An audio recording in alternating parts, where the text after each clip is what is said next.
और दिल को गहराइयों तक छू जाने वाली। एक बार स्वर्ग में विचरण करते हुए कृष्ण और राधा एक दूसरे के सामने आ गए। विचलित से कृष्ण, प्रसन्नचित से राधा। कृष्ण सकपकाए, राधा मुस्कुराई। इससे पहले कि कृष्ण कुछ कह पाते, राधा बोल उठी, कैसे हो द्वारिकाधीश। जो राधा उन्हें कान्हा कान्हा कहकर बुलाती थी, उसके मुख से द्वारिकाधीश का संबोधन कृष्ण को भीतर तक घायल कर गया। फिर भी किसी तरह अपने आप को संभाल लिया उन्होंने और बोले राधा से, मैं तुम्हारे लिए आज भी वही कान्हा हूं। तुम तो मुझे द्वारिकाधीश मत कहो। आओ बैठते हैं। कुछ मैं अपनी कहता हूं, कुछ तुम अपनी सुनाओ। सच कहूं राधा, जब जब भी तुम्हारी याद आती थी, इन आंखों से आंसुओं की बूंदें निकल आती थी। राधा बोली, मेरे साथ ऐसा कुछ नहीं हुआ। न तुम्हारी याद आई, न आंखों से आंसू बहा, क्योंकि हम कभी तुम्हें भूले ही कहाँ थे जो तुम याद आते। इन आंखों में तो सदा तुम ही थे, कहीं आंसुओं के साथ निकल न जाओ, इसलिए रोते भी नहीं थे। कान्हा, प्रेम से अलग होने पर तुमने क्या खोया, इसका एक आईना दिखाऊं तुम्हें। कुछ कड़वे सच प्रश्न सुन पाओ तो सुनाऊं। कभी सोचा है इस तरक्की में तुम कितने पिछड़ गए। यमुना के मीठे पानी से जिंदगी की शुरुआत की और समुद्र के खारे पानी तक पहुंच गए। एक उंगली पर चलने वाले सुदर्शन चक्र पर भरोसा कर लिया और 10 उंगलियों पर चलने वाली बांसुरी को भूल गए। कान्हा, जब तुम प्रेम से जुड़े थे तो जो उंगली गोवर्धन पर्वत उठाकर लोगों को विनाश से बचाती थी, प्रेम से अलग होने पर वही उंगली क्या क्या रंग दिखाने लगी। सुदर्शन चक्र उठाकर विनाश के काम आने लगी। कान्हा और द्वारिकाधीश में क्या अंतर होता है बताऊं?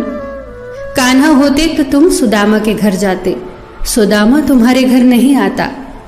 युद्ध में और प्रेम में यही तो फर्क होता है। युद्ध में आप मिटाकर जीतते हैं और प्रेम में आप मिटकर जीतते हैं। कान्हा, प्रेम में डूबा हुआ इंसान दुखी तो रह सकता है, पर किसी को दुखी नहीं कर सकता। आप तो कई कलाओं के स्वामी हो, स्वप्न दूरदृष्टा हो, गीता जैसे ग्रंथ के दाता हो, पर आपने ये क्या निर्णय लिया?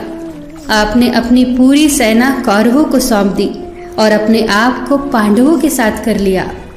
सेना तो आपकी प्रजा थी, राजा तो पालक होता है, उसका रक्षक होता है। आप जैसे महाज्ञानी उस रथ को चला रहे थे जिस पर बैठा अर्जुन आपकी प्रजा को ही मार रहा था। अपनी प्रजा को मरते देख आप में करुणा नहीं जगी, क्योंकि आप प्रेम से शून्य हो चुके थे। आज भी धरती पर जाकर देखो, आपकी द्वारिकाधीश वाली छवि को ढूंढते रह जाओगे। हर जगह, हर मंदिर में मेरे ही साथ खड़े नजर आओगे।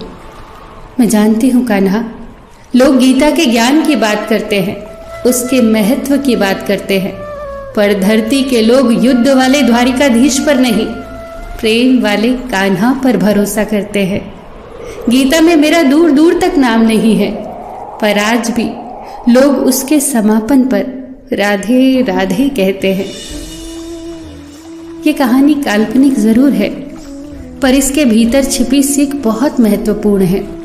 श्री कृष्ण के पास कभी किसी प्रश्न का उत्तर ना हो, ऐसा तो हो ही नहीं सकता, परंतु राधा द्वारा लगाए गए प्रश्न चिन्हों पर कान्हा मौन रहे। यही तो है प्रेम में समर्पण का भाव। पराक्रम में हमें हर किसी को हराना होता है, तब भी हम जीत कर भी हार जाते हैं, परंतु प्रेम में एक ही कईयों का दिल जीत लेता है। सही कहा है कि छोटी सी उंगली पर पूरा गोवर्धन पर्वत उठाने वाले भगवान श्री कृष्ण छोटी सी बांसुरी को दोनों हाथों से पकड़ते थे। फिर मिलेंगे दोस्तों अगली कहानी के साथ। तब तक के लिए अपना ख्याल रखना और हमेशा मुस्कुराते रहना।